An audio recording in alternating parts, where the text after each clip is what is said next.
While doing our research and pre-planning our route through southern Texas, we quickly realized that finding free camping options wasn't going to be easy. It seems that about 95% of the state is privately owned. That doesn't leave much for public lands. So where were we going to boondock as we made our way east through Texas? In this video, we will be sharing with you the tools and resources we used to locate free and safe campsites, the free campsites at which we stayed, what we found as alternatives when we couldn't find free camping, and the experiences we had. Please stay tuned.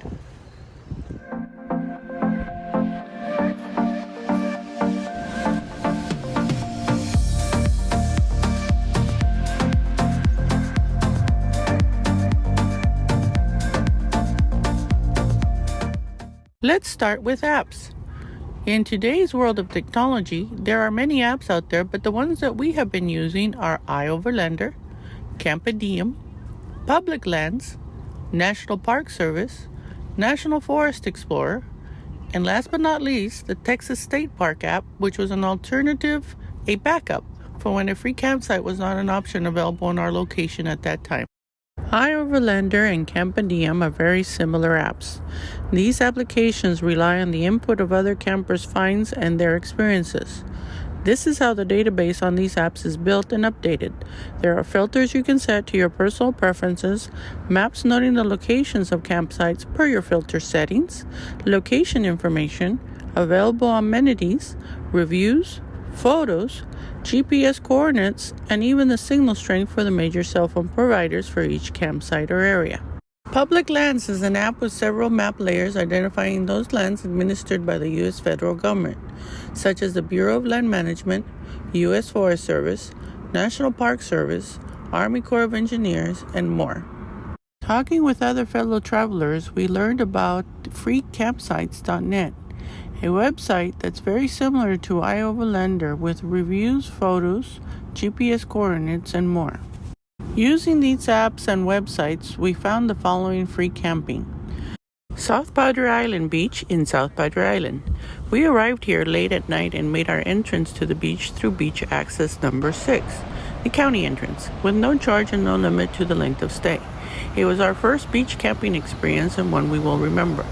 The beach was clean and without any amenities. Whatever you need or require needs to be packed in and packed out. The beach is regularly patrolled day and night by the local law enforcement. RVs and other heavier rigs stay closer to beach access number 5, city entrance, where the sand was more densely packed. There is a booth there which was closed but open to beach access. There are bathrooms and rinse-off showers at the pavilion nearby. During the peak season, there is an entrance charge of $12 collected when the booth is open during the day. North Padre Island in North Padre Island Seashore. This is a 60-mile stretch of beach open to free camping with the self-registration at the kiosk at mile marker 0. There is a limit stay of 14 consecutive nights, followed by a 14-day break, not to exceed 28 days in a calendar year. Entrance to the park is free with a National Park Pass. Otherwise, an entrance fee is required. Motorhomes and trailers stayed within the first 10 miles where the sand was harder and densely packed from the regular vehicle traffic. We drove to mile marker 60 and had a great experience camping out there by ourselves for a couple of days.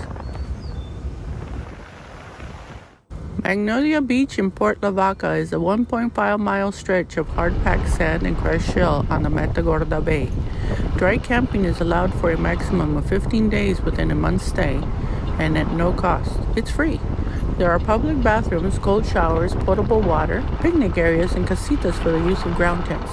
During our stay, we saw so much wildlife: dolphins, pelicans, cranes, and even a rooster that lived nearby.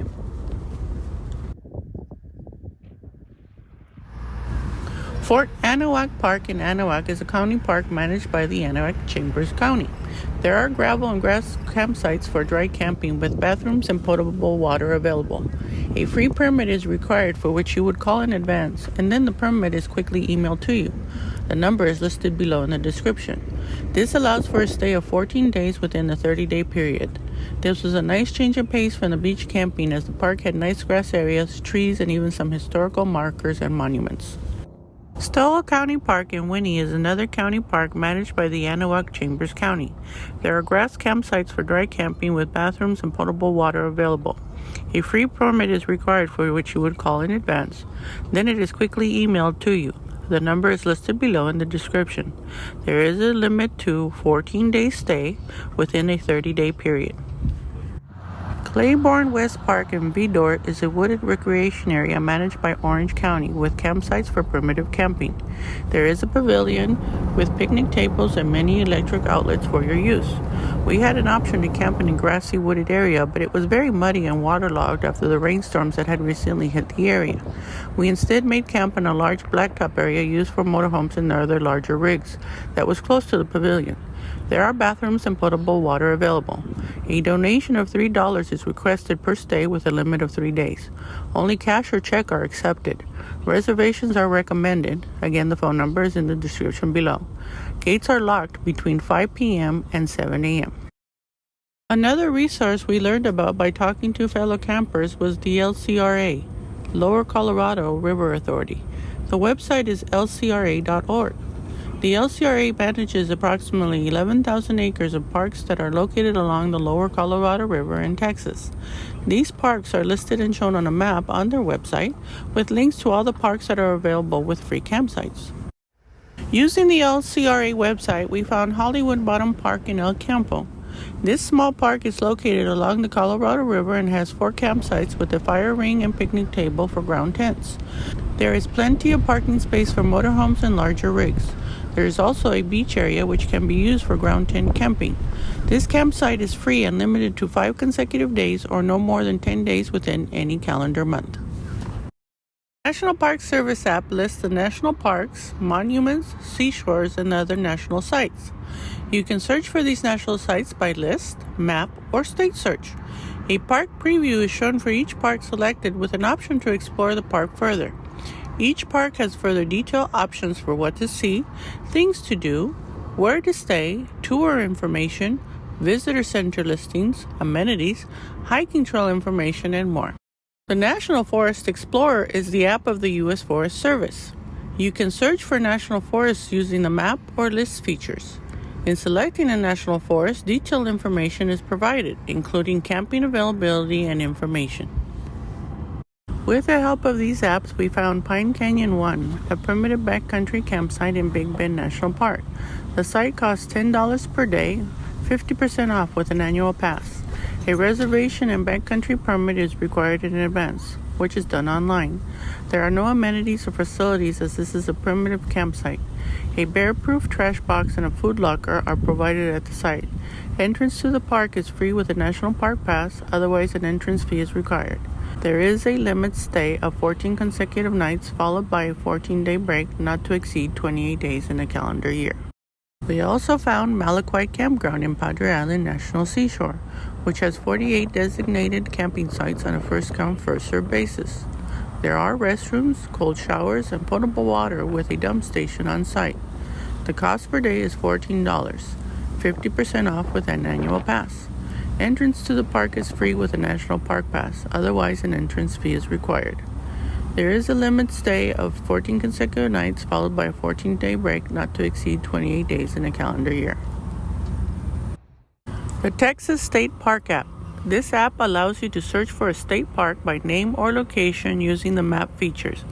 It also has filters you can select to better locate a park with the features, amenities, activities, and other desired details you would like. Each park requires an entrance fee per person and a campsite fee per day. These vary from park to park. Here are the state parks we visited.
Thank you for watching this video. We hope that the information provided was helpful. We know we didn't cover everything available, but these are the apps and websites that we used and that worked for us to find free or reasonably priced campsites as we traveled east through southern Texas. More details and information on these resources and campsites may be found by using the link below to our blog. Please know we are not sponsored by or receiving any compensation from any of the mentioned apps, websites, or their respected creators. As always, make the most of the dash.